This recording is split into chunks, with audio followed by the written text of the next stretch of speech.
Thank you, Chairwoman Lofgren, Ranking Member Davis, and committee members.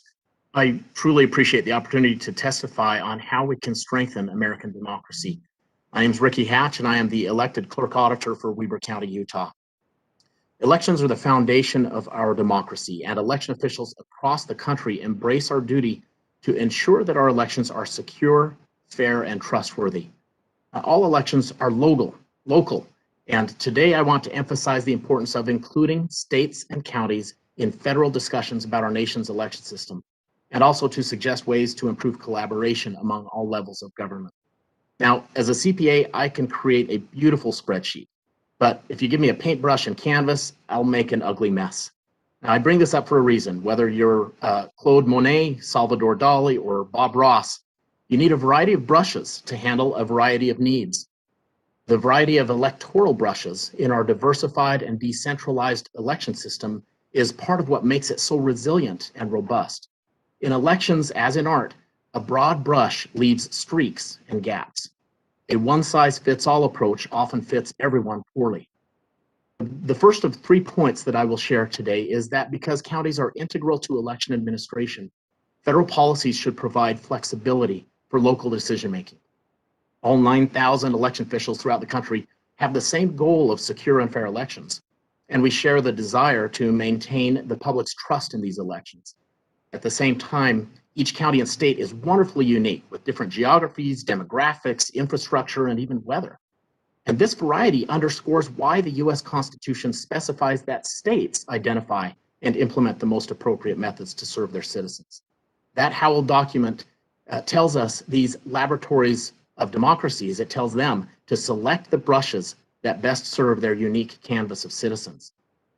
Second, state and local governments are often faced with burdensome unfunded mandates. State and local governments are concerned that certain provisions in H.R. 1 add cost without providing ongoing federal resources. For example, states and localities would be required to cover ongoing costs for return postage. Under this new requirement, Weber County's election costs would increase between 30 and 50%. Now, it's helpful that H.R. 1 contains initial funding to cover several new requirements, but oftentimes funds get stuck at the state level. Now, these dollars are needed at all levels, but funds are especially vital to local governments who implement their elections. My final point is to respectfully encourage the federal government to engage in a robust federalism process with both state and local stakeholders regarding any legislative changes to elections. America's constitutionally decentralized election infrastructure recognizes that policies that may be best suited for one state may not be well suited at all for others. So please allow me to share a few specific examples of broad brush policies in H.R. 1 that concern state and local administrators. While the policy of establishing uniform standards for provisional ballots would work well for many states, it would burden states like Minnesota, whose system serves its voters well without provisional balloting. Requiring a specific quantity of ballot drop boxes could create instances of insufficient coverage in some states and excessive coverage in others.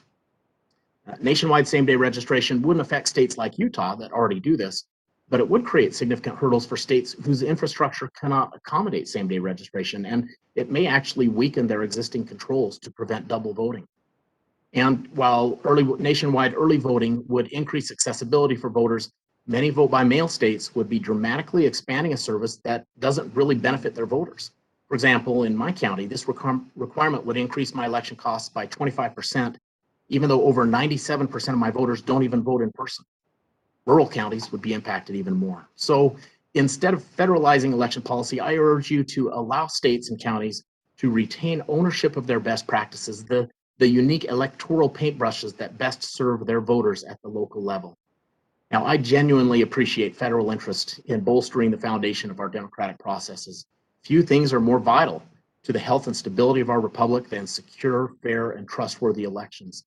As you consider your options, I respectfully ask that you allow state and local election officials the flexibility to meet the unique needs of our voters and to directly provide resources to help us successfully implement whatever requirements you place upon us.